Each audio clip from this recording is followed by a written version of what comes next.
DJ Lemahieu right here. So DJ Lemahieu for the Lab Epstein Hitting podcast, and like I mentioned earlier on the show, if I were going to create a swing pattern for the majority of youth athletes, he would be the role model. Okay, he's a high average, high barrel, high contact guy, and if you set these kind of foundations, then you can make little adjustments if you want to hit the ball higher and further as you get older. And listen, I love Jeff Fry and what he's doing with hey, how about we just let players play and like figure things out and not have to showcase everything and not I mean the stuff that people teach on Twitter is ridiculous. Okay, so I mean maybe it doesn't mean that it's wrong, but it's really crazy and I don't even understand it, and it's what I do for a living, right?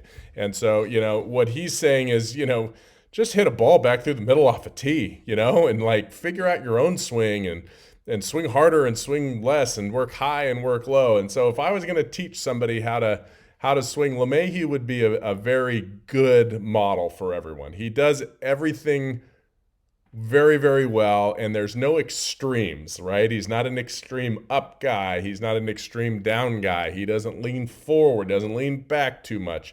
He finds a lot of barrels. And I think if we get kids to find a lot of barrels at a young age, they're going to play longer. And if they play longer, they're going to enjoy it. And if they enjoy it, then they're going to practice more and they're going to get bigger and stronger and develop their swing. And then that's kind of what the reason I got into hitting was the enjoyment I got when somebody would smile when they would do something right. A 10-year-old kid would be like, oh my gosh, that felt so good. That's it. And then I would get an email, 3 days later, hey, Johnny got his first couple hits the other day.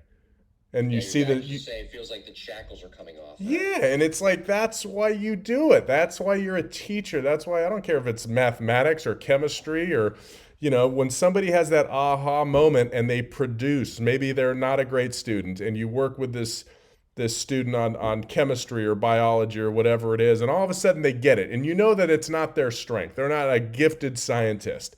But what you did and all the hard work you put in works for them. That's why we teach. So LeMahieu's the guy that we're going to use. So breaking this down, as I digress there, I want you to watch just the first few clips, the first few images here as we go through. He's loading into his leg. So one of the things I tell players all the time is we have to stay stable in this right leg.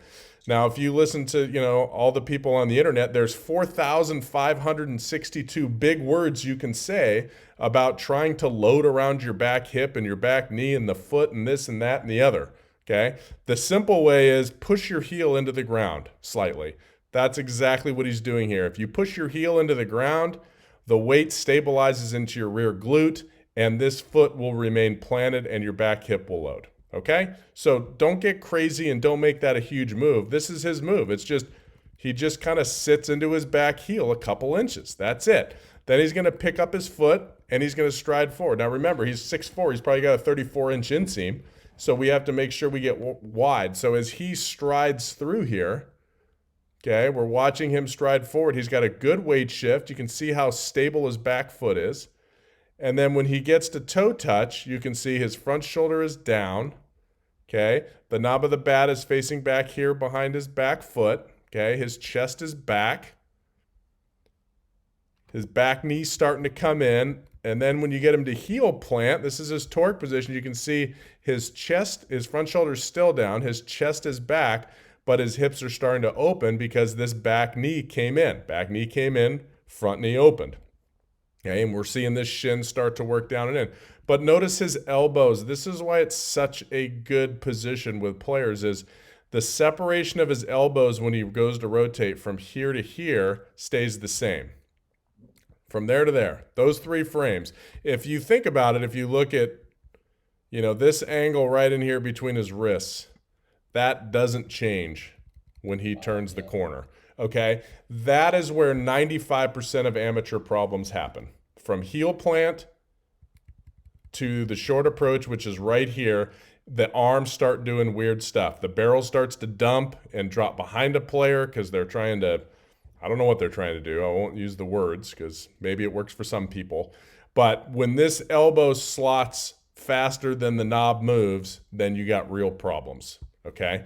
And if you have a player focus on that, like some players are taught, and again, I don't know exactly who this is, but I have lessons and they're like, yeah, they're trying to, they want me to throw the barrel back towards the catcher. Like that's the move. They're trying to throw the barrel back towards the catcher as fast as they can. Well, when you teach a player, now does the barrel go that way? It goes that way a little bit, but if you teach a player to do that, then what happens is they throw it by dragging this elbow underneath, and then that puts them under the pitch point. So that's a real problem.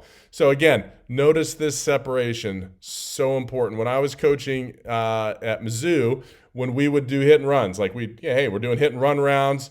This set of 5 swings, this is hit and runs. What's the one thing you don't want to do in hit and run? Hit the bottom of the ball. Okay. So what do people think? Oh, I got to chop down, right? I got to swing down to kind of hit the top of the ball. No, all we want to do is don't drop the barrel. Okay. So if the pitch is coming in this way, all we want to do is try to keep our barrel above that line as long as we can. So how did we do that? I would just tell players to keep your back armpit open. If you keep this open, the longer your back armpit stays open, the longer the barrel stays above your hands. Okay? So the quicker this elbow goes underneath, the quicker this barrel starts to drop back here. And I don't want my players to drop their barrel back there. That's just, I don't want the barrel to reach the bottom of the arc until roughly, right before the front knee. Okay? If it bottoms out down in here, then it's going to have to go up a ton out in front. Okay? So with players, that's why, the old school major league guys, I shouldn't even say old school, current major league players that are going to be Hall of Famers, what do they try to do? They set the ball out in front of home plate and they try to hit a low line drive off the back of the cage off a tee. And if you can't do that, you can't play at that level. And they're exactly right. Because the only way to do that is to come in flatter to be able to extend through that ball and hit it off the back of the tee. But if you drop down in here like this, and then you try to hit it off the back of the cage, it doesn't work. Okay? Because if you bottom out back here, what happens? You either stay flat and miss the ball by 4 inches, or you correct it and come up, and that's when you, once in a while, launch balls really far. And the other 85% of the time, you just barely get under it. Okay? So anyway, not really talking about Lemahieu. What I want to do is I'm going to show you the point of this pitch to the catcher's mitt. Okay? When does he get on it? Okay, he gets on that plane probably here. Now the camera is behind the hitter here, the view. So this is actually out in front a little bit more. Okay, everything's going to look more out in front. I guess that's the best way to say it. So he hits his ball here and it looks like it's 10 inches in front of his front foot. It's probably more like 3 inches in front of his front foot. Okay, but again, if we go back, here's the point of the pitch. His meat of his barrel gets there. And then he stays on it, and then watch his extension through it. That's what saves him. That right arm staying through to get him to this pitch, because he probably was a little bit early. He probably would have rather.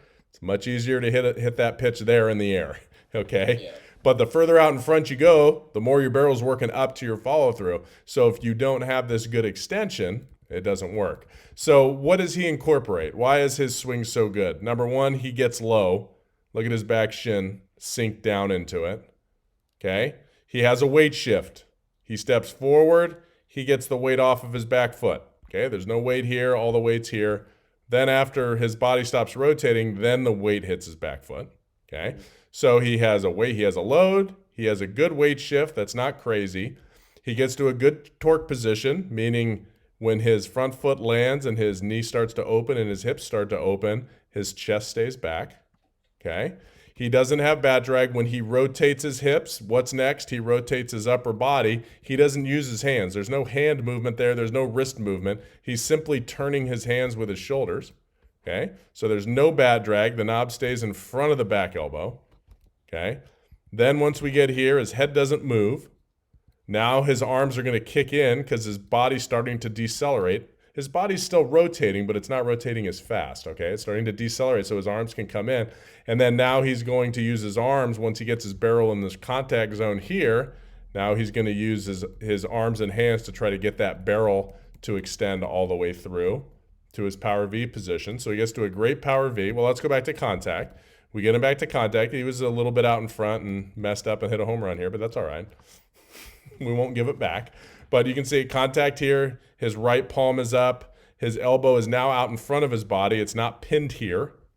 Okay. His back shin is very low. Not sure it has to be any lower than that. Okay, but he's got long legs. His front leg is beginning to lock out. And then as we go into his power V position, he still hasn't rolled his wrist yet. Okay, notice how his left wrist and left forearm is still visible, and his right wrist is underneath, and then he finally rolls his right forearm over there. Okay, so one other thing that he does that's kind of funky is, he gets on his front heel here at the end of his swing in his follow through. You can see his toes lift off the ground. Okay, that move there at contact where his toes just barely lift and he's pushing back through his front heel, that's a good move because when you push back through the front heel, it means the weight's on the back of the leg, hamstrings and glutes, okay? And it means he's really, pushing back a lot. When you get this front leg on an angle like that, the toes are going to lift. So I don't recommend players trying to do that. I really only need to see this. Right there. So if we're staring at the front foot, I just want to see a little bit of toe lift right there. Just a little bit, which tells me the weight's on the right foot and they're pushing back and bracing themselves so they're not going to have a tendency to lunge as much. So again, that's about as much as the back foot. But you'll see players that get really wide like him and that angle's really sharp. Guys that sit down and push back a lot, you'll see that front toe come up a little bit more. But it's not, and it could be flexibility in his Achilles or his ankle. Maybe he has an old injury there. It could be something like that too. So don't necessarily try to do that, but if it does happen, it's okay. And then lastly, it's always good to have a Cal State Fullerton guy on the field. So you can see Phil Nevin down there coaching third.